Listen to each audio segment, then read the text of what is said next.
High viewers, welcome to investment wealth. మార్కెట్లో mid caps and small caps కంటిన్యూస్గా correct అవుతూ వస్తున్నాయి. బట్ ఇదైతే కంటిన్యూస్గా అలా ఫాలో అవుతుందని నేనైతే అనుకోవట్లేదు. మేబీ ఇన్ నెక్స్ట్ వీక్ లేదంటే రేపటి నుంచో ఒక కైండ్ ఆఫ్ రివర్సల్ అయితే చూపించవచ్చు. ఈ టైంలో మనం మంచి స్టాక్స్ ఏవైతే ఉన్నావో అవి పడుతున్నవి మంచి లెవెల్స్లో కానీ ఒకవేళ బై చేయగలిగితే ఫ్యూచర్లో మార్కెట్ రివర్స్ అయినప్పుడు హ్యూజ్ రిటర్న్స్ అయితే జనరేట్ చేయొచ్చు. సో అట్లీస్ట్ క్విక్గా అయితే ఒక 2 స్టాక్స్ ఐడెంటిఫై చేశాను. సో ఈ 2 స్టాక్స్ని ఏ లెవెల్స్లో యాడ్ చేయాలో చెప్తాను. అట్లీస్ట్ మీరు అవి యాడ్ చేయండి. అండ్ గోయింగ్ అహెడ్ ఇంకా మార్కెట్ కరెక్ట్ అవుతుంటే ఇలాంటి స్టాక్స్ ఐడెంటిఫై చేసి మీకు వీడియో ద్వారా చెప్పడానికి ట్రై చేస్తాను. సో ప్లీజ్ ఈ వీడియోని స్కిప్ చేయకుండా చూడడానికి ట్రై చేయండి. ఫస్ట్ ఆఫ్ ఆల్ ఈ 2 స్టాక్స్ ఏవైతే చెప్తున్నానో అవి గ్యారంటీగా ఇప్పుడు ఒక మంచి లెవెల్స్ అయితే రాబోతున్నాయి. సో అవి అయితే అక్యూములేట్ చేసుకోవచ్చు. అంటే ఎట్ ఏ టైం ఒకే లెవెల్లో కాకుండా కంటిన్యూస్గా నేను చెప్తున్న లెవెల్స్లో అయితే యాడ్ చేసుకోవచ్చు. అండ్ ఈ కంపెనీస్కి మంచి ఫ్యూచర్ ఉంది, అది వాళ్ళ ఫండమెంటల్స్ చూస్తే తెలిసిపోతుంది. అండ్ స్టిల్ ఆల్రెడీ ఆ కంపెనీస్ ముందు నుంచి కూడా వాటి పిఈ బాగా అండర్ వాల్యూడ్లో ఉంది. అండ్ ఇప్పుడు కరెక్షన్ వల్ల ఇంకా అండర్ వాల్యూడ్ స్టాక్స్ అయ్యాయి. ఆల్సో మంచి రిటర్న్ ఆన్ క్యాపిటల్ ఎంప్లాయిడ్ కానీ రిటర్న్ ఆన్ ఈక్విటీ కానీ జనరేట్ చేస్తున్న కంపెనీస్. అలాగే ఈ మార్కెట్ కరెక్షన్లో మన ఛానల్లో చెప్పిన స్టాక్స్ మీరు ఇక్కడ మన ఛానల్లో వీడియోస్లోకి వెళ్తే క్లియర్గా చాలా స్టాక్స్ కనిపిస్తాయి. అవి నేను మెన్షన్ చేసిన లెవెల్స్లో అయితే యాడ్ చేయడం మర్చిపోకండి. మనం రీసెంట్గా మాట్లాడుకున్న జీటీపీఎల్ అవ్వచ్చు, లేదంటే చాలా స్టాక్స్ గుజరాత్ అంబుజా లిమిటెడ్, ఇవన్నీ కూడా మనం మాట్లాడుకున్న లెవెల్స్ని సపోర్ట్గా తీసుకుని ఏదో పాయింట్లో రివర్స్ అయ్యే ఛాన్స్ ఉంటాయి. సో మీకు కానీ ఏ స్టాక్స్ ఈ టైంలో యాడ్ చేయాలో తెలియకపోతే ఈ ఛానల్లో ఉన్న చాలా మల్టీ బ్యాగర్ స్టాక్స్ని మీరు రిఫర్ చేయొచ్చు. అండ్ మార్కెట్స్లో ఇలాంటి కరెక్షన్స్ని షార్ట్ టర్మ్ అండ్ ఇంట్రాడే చేసే వాళ్ళు భయపడచ్చు, కానీ లాంగ్ టర్మ్ ఇన్వెస్టర్స్ మాత్రం ఇది ఒక బయింగ్ ఆపర్చునిటీగా చూసుకుని మంచి మంచి స్టాక్స్ని అక్యూములేట్ చేయాలి. అంతేగాని జస్ట్ ప్యానిక్ అయిపోయి సెల్లింగ్ అయితే చేయక్కర్లేదు. ఫస్ట్ కంపెనీ నేమ్ వచ్చేసి బజాజ్ కన్జ్యూమర్ కేర్ లిమిటెడ్. ఈ కంపెనీ గురించి పెద్దగా చెప్పక్కర్లేదండి. బజాజ్ అనగానే ఒక రెప్యూటెడ్ బ్రాండ్ నేమ్. సో వీళ్ళు బజాజ్ హెయిర్ ఆయిల్ కానీ లేదంటే డిఫరెంట్ కన్జ్యూమర్ ప్రొడక్ట్స్ అనేవి సెల్ చేస్తున్నారు. కేవలం హెయిర్ ఆయిల్ సెగ్మెంట్ నుంచి వీళ్ళు 64% రెవెన్యూస్ జనరేట్ చేస్తున్నారు. చాలా మందికి బజాజ్ ఆల్మండ్ డ్రాప్స్ అనే నేమ్ ద్వారా తెలిసి ఉంటుంది. అండ్ వీళ్ళు nation wide 9,000 డిస్ట్రిబ్యూటర్స్తో 41 lakh retail outlets ఉన్నాయి. సో చాలా వెల్ ఎస్టాబ్లిష్ కంపెనీ అని చెప్పొచ్చు. నేను కంపెనీ ఏం చేస్తుందనే డీటెయిల్స్కి కంప్లీట్గా వెళ్ళట్లేదు, ఎందుకంటే బజాజ్ కన్జ్యూమర్ అనేది వెల్ నోన్ కంపెనీయే కాబట్టి. సో వాటి ఫండమెంటల్స్ చూద్దామండి. ప్రెజెంట్ ఉన్న టైంలో ఫండమెంటల్స్ అనేవి చాలా ఇంపార్టెంట్ కాబట్టి. ఇది ఒక small cap to mid cap company. 3,728 crores market capital ఉన్నది. డెప్ట్ అసలు లేనే లేదు. సో ఇంత పెద్ద కంపెనీకి అసలు అప్పు అనేది లేనే లేదు. అండ్ స్టాక్ పీ వచ్చి 17, industry P 41. So almost 3 times under వాల్యుయేషన్లో ట్రేడ్ అవుతుంది. అండ్ మీరు ఇక్కడ చూసినట్టయితే ఇది నిన్న ప్రైస్కి అండ్ ఈ రోజు ఫాల్ వల్ల ఈ స్టాక్ పీ అనేది ఇంకా 15కో ఎంతో ఇంకా పడి ఉంటుంది. సో స్టాక్ అనేది చాలా అండర్ వాల్యుయేషన్లో ఉంది. అండ్ వీళ్ళ ఆర్ఓసి చూస్తే 37, ఆర్ఓఈ 31. మళ్ళీ చెప్తున్నానండి, ఇది ఒక లాంగ్ టర్మ్ ఇన్వెస్ట్మెంట్ షేర్. పక్కాగా ఇది మల్టీ బ్యాగర్ అవ్వగలిగే స్కోప్ ఉన్న కంపెనీ. వీళ్ళ ప్రాఫిట్ అండ్ లాస్ స్టేట్మెంట్ చూస్తే కంటిన్యూస్గా సేల్స్ అనేవి గ్రో అవుతూ వస్తున్నాయి అండ్ ప్రాఫిట్స్ కూడా గ్రో అవుతున్నాయి. అండ్ వీళ్ళు ఈపీఎస్ చూస్తే ఒక స్టేబుల్ ఈపీఎస్ 11 to 15 మధ్యలో స్టేబుల్గా ఉంది. సో ఫ్యూచర్లో కూడా ఏదో ఒక పాయింట్లో ప్రెజెంట్ ఉన్న ఈపీఎస్కే వీళ్ళ స్టాక్ ఇంకా అండర్ వాల్యుయేషన్లో ఉంది. ఒకవేళ ఎప్పుడన్నా వీళ్ళు ఇంకా మంచి ప్రాఫిట్స్ కానీ జనరేట్ చేస్తే ఈపీఎస్ అనేది ఇంకా రైజ్ అవుతుంది. అండ్ రీసెంట్ క్వార్టర్ రిజల్ట్ కూడా వచ్చేసింది. రీసెంట్ క్వార్టర్లో కూడా వీళ్ళు మంచి నెట్ ప్రాఫిట్ అండ్ ఈపీఎస్ అయితే రిపోర్ట్ చేశారు.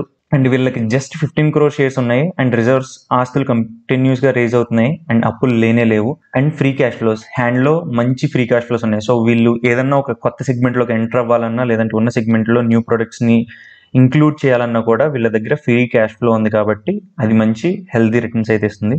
మెయిన్ ఇంపార్టెంట్ వచ్చేసి promoter and FIA plus DIA stake చూస్తే ఆల్మోస్ట్ 80% స్టేక్ వీళ్ళ దగ్గర ఉంది. జస్ట్ పబ్లిక్ దగ్గర 20% స్టేక్ ఉంది. మీరు ఇక్కడ చూసినట్టయితే జూన్ క్వార్టర్లో ఎఫ్ఐఏస్ వాళ్ళ స్టేకింగ్ పెంచారు, పబ్లిక్ హోల్డింగ్ తగ్గింది. సో ఎఫ్ఐఏ స్టేక్ ఎందుకు పెంచుతున్నారు? కంపెనీకి ఫ్యూచర్ గ్రోత్ చూస్తున్నారు కాబట్టి. సో మీరు క్లీన్గా చూస్తే బజాజ్ కన్జ్యూమర్ అనేది చాలా అండర్ వాల్యూడ్ అండి. స్టాక్ అనేది నా ఒపీనియన్లో ఈజీగా 500 అబోవ్ ఉండాల్సిన స్టాక్. సో ఇది కరెక్ట్ అవుతూ వచ్చింది. మనం దీని టెక్నికల్స్ చూద్దాం. ప్రెసెంట్ మీకు బజాజ్ కన్జ్యూమర్ యొక్క డైలీ చార్ట్ చూపిస్తున్నానండి. అంటే 1 candle ఈక్వల్ టు 1 day. మీరు ఇక్కడ చూసినట్టయితే కోవిడ్ లోస్లో ఆల్మోస్ట్ 118 టచ్ అయింది. 118 దగ్గర నుంచి ఒక కైండ్ ఆఫ్ ఒక ప్యాటర్న్ ఉంది ఇక్కడ. సో మీరు ఇక్కడ చూసినట్టయితే ఈ ప్యాటర్న్ని టచ్ అవుతూ పైకి వెళ్తూ వస్తుంది. ఇప్పుడు మళ్ళీ క్రాష్తో అదే పాయింట్కి వచ్చింది. సో ప్రెజెంట్ ఉన్న లెవెల్లో ఒక 10 to 20% యాడ్ చేసిన నెక్స్ట్ సపోర్ట్ జోన్స్ ఎక్కడ యాడ్ చేయాలని చెప్తాను చూడండి. నేను క్లీన్గా చూపించడం కోసం వీక్లీ చార్ట్కి తీసుకెళ్తున్నా. ఆల్మోస్ట్ 2018లో 520 అరౌండ్లో ఉన్న స్టాక్ కోవిడ్ లోస్లో ఆల్మోస్ట్ 140 లెవెల్స్కి పడింది. ఆ తర్వాత కంటిన్యూస్గా ఒక అప్ ట్రెండ్ చూపిస్తూ వెళ్తున్న స్టాక్ ఇప్పుడు మార్కెట్ వీక్నెస్ వల్ల mid caps and small cap కరెక్షన్లో స్టాక్ అయితే మంచిగా పడింది. ఇప్పుడు మీరు ఇక్కడ చూసినట్టయితే ఇది 50 days EMA దగ్గర ఉంది. సో ప్రెసెంట్ నేను అనుకుంటున్న లెవెల్స్ ఏంటంటే, ఒకవేళ కిందకి పడితే 230 అనేది చాలా మంచి యాడ్ లెవెల్ అవుతుంది. ఒకవేళ ఇంకా కిందకి పడితే 210 నుంచి 220 వరకు కూడా యాడ్ చేయొచ్చు. సో 210 నుంచి కరెంట్ ఉన్న 245 లెవెల్స్ వరకు యాడ్ చేసుకుంటే లాంగ్ టర్మ్లో 500 to 600 కూడా వెళ్ళగలిగే షేర్ అనేది. సో ఇది దీని టెక్నికల్స్. ఇప్పుడు మనం సెకండ్ కంపెనీ చూద్దాం. సెకండ్ కంపెనీ నేమ్ వచ్చేసి డేటామెటిక్స్ గ్లోబల్ సర్వీసెస్. డేటామెటిక్స్ గ్లోబల్ సర్వీస్ అనేది ఒక ఐటీ టెక్నాలజీ రిలేటెడ్ కంపెనీ. వీళ్ళు ఆల్మోస్ట్ చాలా కంపెనీస్కి నెక్స్ట్ జనరేషన్ సొల్యూషన్స్ ప్రొవైడ్ చేస్తూ ఉంటారు. చాలా కంపెనీస్కి ఐటీ కంపెనీస్ అనే లోపలికి ఫ్యూచర్ గ్రోత్ మీకు తెలుస్తూనే ఉంటుంది. రానున్న రోజుల్లో టెక్నాలజీ డ్రివెన్ గ్రోత్ ఉంటుంది కాబట్టి ఆబ్వియస్లీ ఐటీ కంపెనీస్ అనేవి కూడా మంచి గ్రోత్ ఉంటుంది. బట్ ఈ కంపెనీ గురించి ఫస్ట్ ఫండమెంటల్స్ చూడాలి అంటే మార్కెట్ క్యాపిటల్ 648 crores. సో ఒక హెల్దీ మార్కెట్ క్యాపిటల్ ఉంది. అండ్ డెప్ట్ 20 crores, అసలు డెప్టే లేదని చెప్పచ్చు. అండ్ వీళ్ళ stock PE 20, industry PE 34.7. So stock అనేది అండర్ వాల్యుయేషన్లో ఉంది. అండ్ ఈ రోజు కరెక్షన్ వల్ల స్టాక్ ఇంకా కరెక్ట్ అవడం వల్ల స్టాక్ PE అరౌండ్ 18 వరకు కూడా వెళ్ళిపోతుంది. అండ్ వీళ్ళ ROC, ROE కూడా 14 and 11.4. సో అబౌవ్ 10 ఉంది కాబట్టి చాలా మంచి గ్రోత్ అని చెప్పచ్చు.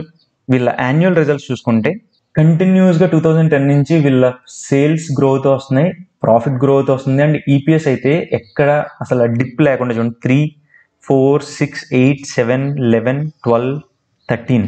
సో ఇంత హెల్దీ EPS గ్రోత్ ఉన్న కంపెనీస్ దొరకడం చాలా కష్టం. అండ్ 2 daysలో ఐ థింక్ వీళ్ళ జూన్ క్వార్టర్ రిజల్ట్స్ ఉన్నాయి. సో జూన్ క్వార్టర్ రిజల్ట్స్ కూడా ఎలా ఉన్నాయో మీరు చూడొచ్చు. ఒకవేళ ఇన్లైన్లో కానీ అంటే ఉండాల్సిన విధంగా కానీ వాళ్ళ సేల్స్ అండ్ EPS ఉంటే కనుక గ్యారంటీగా మీరు ఈ కంపెనీని అయితే ప్రిఫర్ చేయండి మార్కెట్ క్రాష్లో. అండ్ వీళ్ళకి జస్ట్ 29 crore షేర్స్ ఉన్నాయి. అండ్ వీళ్ళ రిజర్వ్స్ అనేవి కంటిన్యూస్ గ్రో అవుతున్నాయి. అండ్ లాస్ట్ ఇయర్ అయితే వాళ్ళకి ఉన్న కొంచెం అప్పులు కూడా తీర్చేశారు. అండ్ హ్యాండ్స్లో కంటిన్యూస్గా ఫ్రీ క్యాష్ ఫ్లో అయితే జనరేట్ చేస్తున్నారు. అండ్ ఆ ఫ్రీ క్యాష్ ఫ్లో కూడా పెరుగుతూ వెళ్తుంది. సో వీళ్ళకి కావాల్సిన ఐటీ రిలేటెడ్ దానికి వీళ్ళు కొత్త ఇన్వెస్ట్మెంట్స్ కూడా చేయొచ్చు. అండ్ మీరు ఇక్కడ చూసినట్టయితే ప్రమోటర్ హోల్డింగ్ ఆల్మోస్ట్ 75% ప్రమోటర్ దగ్గర ఉంటే 25% రీటైలర్స్ దగ్గర ఉంది. 74.29% ప్రమోటర్ దగ్గర ఉంది. అండ్ 1.21% FIIs దగ్గర ఉంది. మీరు చూసినట్టయితే జూన్ క్వార్టర్లో FIIs వాళ్ళ స్టేక్ని కొంచెం పెంచారు. అండ్ 2019 నుంచి 2020, 2021లో ప్రమోటర్స్ కూడా వాళ్ళ స్టేక్ని రైజ్ చేశారు. సో కంపెనీకి అయితే మంచి ఫ్యూచర్ గ్రోత్ ఉండబోతుందని ప్రమోటర్స్ అండ్ FIIs కూడా వాళ్ళ స్టేక్ని అయితే రైజ్ చేశారు. ఇప్పుడు దీని యొక్క టెక్నికల్స్ చూద్దాం. నేను డైరెక్ట్గా స్టాక్ యొక్క మంత్లీ చార్ట్ చూపిస్తున్నానండి. అంటే ఒక్కొక్క candle equal to 1 month. So మీరు ఇక్కడ చూసినట్టయితే ఒక యూ షేప్డ్ ప్యాటర్న్ కనిపిస్తుంది.